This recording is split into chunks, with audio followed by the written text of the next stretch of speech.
Então nós temos esta opção de chegar a ser um dia um animal consciente e, como tal, útil ao coletivo. Vai dizer, mas o que adianta você convencer a pessoa a não jogar band-aid na rua? Hein? Adianta muito mais do que ignorar a culpa. É um fazer, não é?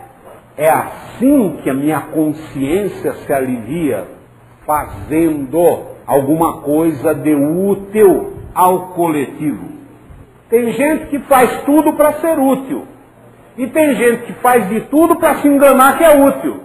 Não é quase a mesma coisa? Tem gente que realmente é inteligente porque os seus atos mostram isso. Faz de tudo para realmente suas atitudes serem inteligentes. E tem outros que faz de tudo para parecer inteligente. É a mesma coisa? É quase a mesma coisa. Só que um é só aparência e o outro é um animal consciente, tem um saber que orienta sua existência e que diz como fazer e como agir. O animal cultural tem um saber egoísta dado pelo sentir, com as coberturas da cultura. O que é bom para este indivíduo aqui?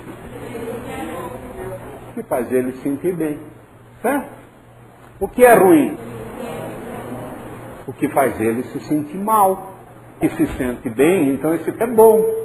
Está aliviado, está bem, vai para o céu, pessoa boa, boníssimo, pessoa formidável. Padre bonitão, faz ele se sentir bem. O que é, querido?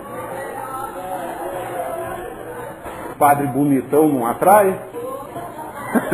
Então, é evidente que também nos absolve dos pecados, mantendo a nossa consciência tranquila, é bastante agradável. Agora, como que vocês acham que as pessoas se sentiam quando Jesus dizia: "Ô, seus fariseus hipócritas de merda, seus sepulcros caiados"? Como que vocês acham que as pessoas se sentiam? Então, é esta sabedoria do animal. A ameba inaugurou magistralmente esta forma de conhecimento.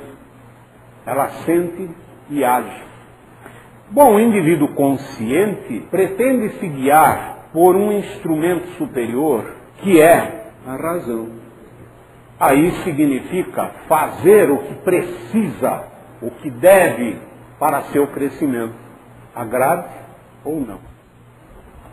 É evidente, então, que esse indivíduo vai tentar ser racional e tentar fazer com que suas ações sejam úteis ao coletivo. Ele vai usar a razão que é contrária à sabedoria ameboide. Logo, vai haver um conflito. O que é que Jesus fazia, chamando as pessoas de sepulcros caiados, fariseus de merda, hipócritas? Jesus era a razão que incomoda, que faz dar sono. Jesus era a razão, era a ideia helênica colocada na cabeça dos imbecis. Jesus era duro com o indivíduo porque ele precisava saber que ele era uma anta para ele poder se modificar. Sendo assim, era preciso fazer alguma coisa com relação a Jesus. Um cara decepcionante. Dizem que curou aquele cego, dizem que curou aquele outro, mas eu fui lá.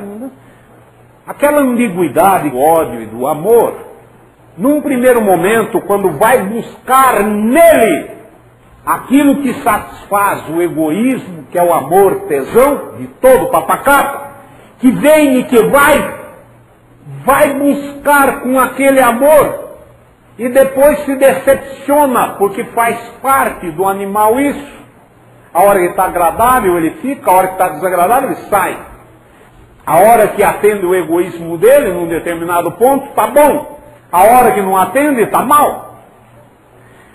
O que é preciso fazer com esse indivíduo decepcionante? Um pai e o pessoal, como é que é? Vai libertar a gente dos romanos ou não?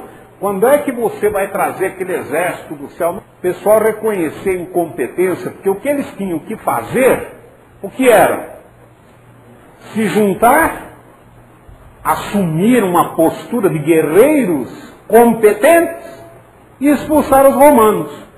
Não conseguiam se juntar, por que será? Tinha uns sacerdotes que estavam assim com os romanos e tinham poder. Tinha lá uns chefetes de alguns grupos que também queriam o poder. Peguem aquele filme A Vida de Brian, que mostra aquela corrente revolucionária. Eles vão invadir o inimigo pelos esgotos, né? Aí encontram o inimigo está olhando, eles estão se pegando, se matam todos. O inimigo não está fazendo nada. Eles não conseguem se juntar porque estão disputando o poder. Essa gozação não é por acaso. Cadê aquele exército competente? Aquele que faz? O que faz tinha que vir do céu. Por quê?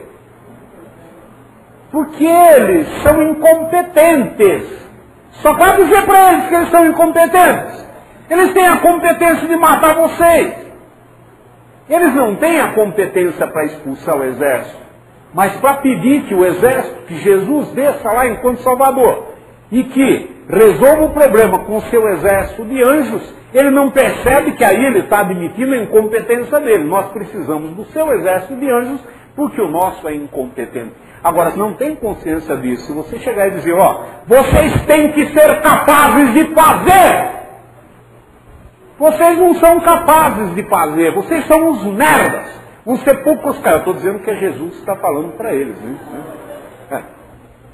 Então esse cara vem e não traz o exército. O olho que o cara furou está com um colorido meio esquisito, o cara não queria, ele queria um azul claro, ficou um azul meio escuro, né? Então também está descontente. Ou então o olho tem um pouco de miopia, está com defeito.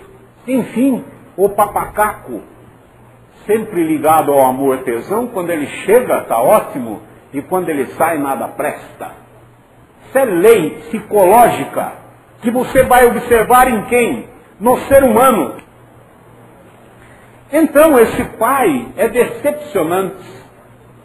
É preciso dar um jeito nesse pai que ele já encheu o saco. Ele vem com essas histórias de razão, ele dá sono, ele enche. Ele quer que eu haja, ele quer que eu tenha responsabilidades, ele quer que eu me transforme num líder, ele quer que eu raciocine. Ô pai, tenha dó. Qual a melhor coisa a fazer com esse pai? Desaparece com ele. Os caras que queriam o poder lá, os sacerdotes, realizaram o desejo de todos.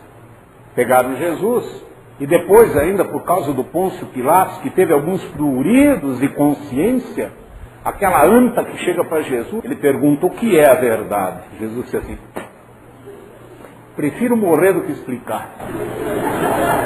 Você sabe lá o que é explicar? Ele já passou anos tentando explicar para a anta uma série de coisas e não conseguiu. Agora já pensaram ele tentar explicar para o Pilatos que tem o poder. Pilatos ia dizer para ele, você já leu? Ia citar para ele umas obras, ia tirar do bolso umas figurinhas carimbadas, uns refrões, e aí Jesus tinha que ficar correndo atrás. Ele diz, espera de ficar correndo atrás do papacaco. Não é? E ele fala uma coisa, você tenta explicar, ele pula para outra, você tenta explicar, ele pulou para outra, tem que ir atrás dele, esperando. É desgastante, isso é terrível. Mudanças, raciocinar, responsabilidade, não é uma caminhada fácil. Há embates, há uma série de coisas dificílimas. Então a melhor coisa a fazer é distanciar esse pai para dar um alívio, certo? Agora, aquele pentelho de Jesus, ficar em cima, tinha que dar um jeito nele.